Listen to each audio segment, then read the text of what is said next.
ঋণ মানুষের মানবিক অধিকার। সবাই হাসাহাসি করলো। আপনি ঋণের কথাও বলেন, অধিকারের কথাও বলেন, এটা কোন ধরনের কথা? ইকোনমিক্সে তো কোনো অধিকারের বিষয় নাই। আপনি কোন সাবজেক্টের লেখাপড়া করেন? আমি ভাবলাম তাই তো, ইকোনমিক্সে তো অধিকারের কোনো বিষয় নেই, তাও আবার মানবিক অধিকার। আপনি বলছেন ঋণ মানুষের মানবিক অধিকার। অনেক খটকা, একটা খটকার পরে আরেকটা খটকা। তারপরে বললাম আমরা দারিদ্রকে জাদুঘরে পাঠাবো। বললাম আপনি কে জাদুঘরে পাঠাবেন? আমি বলছি আমি আপনার মতো একজন মানুষ, আমি পাঠাতে চাইলে আপনি আমাকে বাধা দিতে চান, বাধা দেন। বলে না, এটা আপনার কাজ না, এটা তো সরকারের কাজ। তাহলে আমি আমার কাজ করে করতে থাকি, সরকার বাধা দিলে তখন দেখব। এই যে বললাম যে আমি জোবরার মহিলাদের কাছ থেকে নতুন অর্থনীতি শেখা আরম্ভ করলাম, সেই হিসেবে জোবরা আমার নতুন বিশ্ববিদ্যালয়ে দাঁড়িয়ে গেল। আজ পর্যন্ত যা কিছু করে যাচ্ছি, এই জোবরা থেকে যা শিখেছি তারই বহিঃপ্রকাশ।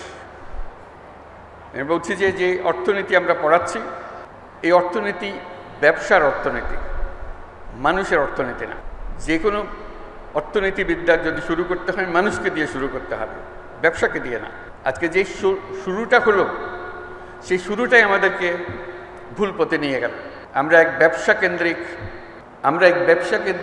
সভ্যতা গড়ে তুললাম। আমরা এই সভ্যতা আত্মঘাতী সভ্যতা, এটা টিকবে না। ওই যে নতুন বিশ্ববিদ্যালয়ে আমি পড়াশোনা শুরু করলাম, সে নতুন বিশ্ববিদ্যালয়ে আমাকে বলল যে এই বিদ্যায় পৃথিবী ধ্বংসপ্রাপ্ত হবে, এর থেকে রেহাই পাওয়ার কোনো উপায় নাই। তখন আরও বড় আকারের জিনিসের মধ্যে ঢুকলাম। বললাম যে আমাদেরকে নতুন সভ্যতা করতে হবে। আমি ভাবলাম যে এটা বললে তো আমার সহকর্মী যারা আছেন, যারা অর্থনীতি পাঠদান করেন, লেখালেখি করেন, তারা আমাকে তো অনেক আগেই এমনি ত্যায্য করেছে, একেবারেই শেষ করে দেবে, বলে যেটা এর সঙ্গে আর বেশি কথা বলার দরকার নাই। কিন্তু ওই নতুন শিক্ষাপ্রাপ্ত যে ছাত্র, আমার মাথায় সেটা রয়ে গেল যে আমাদেরকে আবার নতুন সূত্রে যাত্রা শুরু করতে হবে। যে অর্থনীতির ভিত্তি হবে মানুষ, যে অর্থনীতির ভিত্তি হবে তার ভবিষ্যৎ পরিকল্পনা, ভবিষ্যৎ চিন্তাধারা, কীভাবে সে নিজেকে আবিষ্কার করবে, আবিষ্কার করার প্রবণতা, এবং তাকে যে দিকে তাকে ছুটিয়ে দেওয়া হয়েছে সেই দিকে ছোটানোর থেকে বের করে আনা। এগুলো বলছি এই জন্য সমস্ত কিছুর বীজ বপন হয়েছে এই বিশ্ববিদ্যালয়ে, পাশে নতুন বিশ্ববিদ্যালয়। সেজন্য আমি জোবরার কাছে কৃতজ্ঞ, এই বিশ্ববিদ্যালয়ের কাছে কৃতজ্ঞ, যেহেতু বিশ্ববিদ্যালয় আমাকে জায়গা দিয়েছিল এখানে আসার জন্য। এরপরে যে কোনোদিন একটা নোবেল পুরস্কার পাওয়া যাবে এটা কোনোদিন মনে আসেনি, তবে লোকে বলাবলি করেছে মাঝে মাঝে। চট্টগ্রাম বিশ্ববিদ্যালয় যখন নিজের পরিচয় দেয়, হয়তো বলে যে আমাদের বিশ্ববিদ্যালয় থেকে আমরা নোবেল পুরস্কার পেয়েছি, গৌরব করে। ভ্যান্ডারবিল্ট বিশ্ববিদ্যালয়ে তারা গৌরব বোধ করে যে আমি তাদের বিশ্ববিদ্যালয়ের ছাত্র ছিলাম। আমি তাদেরকে বলি যে চট্টগ্রাম বিশ্ববিদ্যালয়ে গৌরব করার কারণ বড় দুইটা, তোমাদেরটা একটা, তাদেরটা দুইটা। এই জন্যে এই পুরো কর্মসূচি যার জন্য নোবেল পুরস্কার, তার সমস্ত গোড়াপত্তন হয়েছে এই বিশ্ববিদ্যালয়ের সাহচর্যে। এবং সেজন্য এই বিশ্ববিদ্যালয় গৌরববোধ করতে পারে যে আমি শুধু এখানে শিক্ষক ছিলাম না, ছাত্রও ছিলাম এই বিশ্ববিদ্যালয়ের পাশের গ্রামের। সেই হিসেবে সে একটা বলতে পারে যে আমাদের বিশ্ববিদ্যালয় থেকে এটা নোবেল পুরস্কার পেয়েছে। আমি যেটাতে দৃষ্টি আকর্ষণ করছি সেটা হলো, আসলে এই বিশ্ববিদ্যালয় দুটি নোবেল পুরস্কারের জন্য গৌরববোধ করতে পারে। একটি তো আমি ব্যক্তিগতভাবে নোবেল পুরস্কার পেয়েছি এখানে শিক্ষক থাকা অবস্থায়। দ্বিতীয়ত হলো যে গ্রামীণ ব্যাংক সৃষ্টি হলো,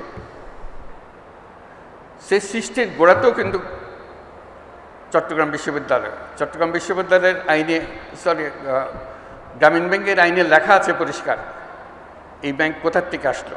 ব্যাংকের জন্ম হয়েছে চট্টগ্রাম বিশ্ববিদ্যালয়ে অর্থনীতি বিভাগে, সেটা তার স্পষ্ট উল্লেখ আছে। কাজে দুটো, এবং গ্রামীণ ব্যাংকও একটা নোবেল পুরস্কার প্রাপ্ত প্রতিষ্ঠান। কাজে দুটি নোবেল পুরস্কারের জন্য এই বিশ্ববিদ্যালয়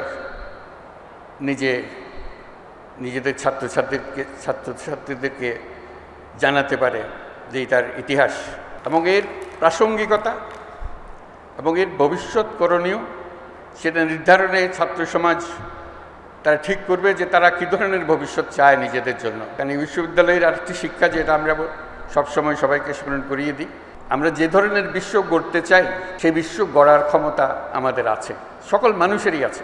কিন্তু আমরা গতবাঁধা পথে চলে যাই বলে আর নতুন পৃথিবীর কথা আমরা চিন্তা করি না। এই বিশ্ববিদ্যালয় যেন সবসময় এটা স্মরণ রেখে তার পাঠদান কর্মসূচি, তার গবেষণা কর্মসূচি শিক্ষকদের এবং ছাত্রদের জন্য যে চালু রাখে, যে আমরা শুধু খণ্ডিত বিষয়ে গবেষণা করার জন্য নিয়োজিত নই। আমরা এই প্রত্যেকটি গবেষণার পেছনে একটি আমাদের উদ্দেশ্য, সমস্ত বিশ্বকে আমাদের মনের মতো করে সাজানোর জন্য, মনের মতো করে বানানোর জন্য। আমাদের যদি সেই লক্ষ্য না থাকে তাহলে এগুলো গন্তব্যবিহীন গবেষণা, গন্তব্যবিহীন শিক্ষাতে পরিণত হবে।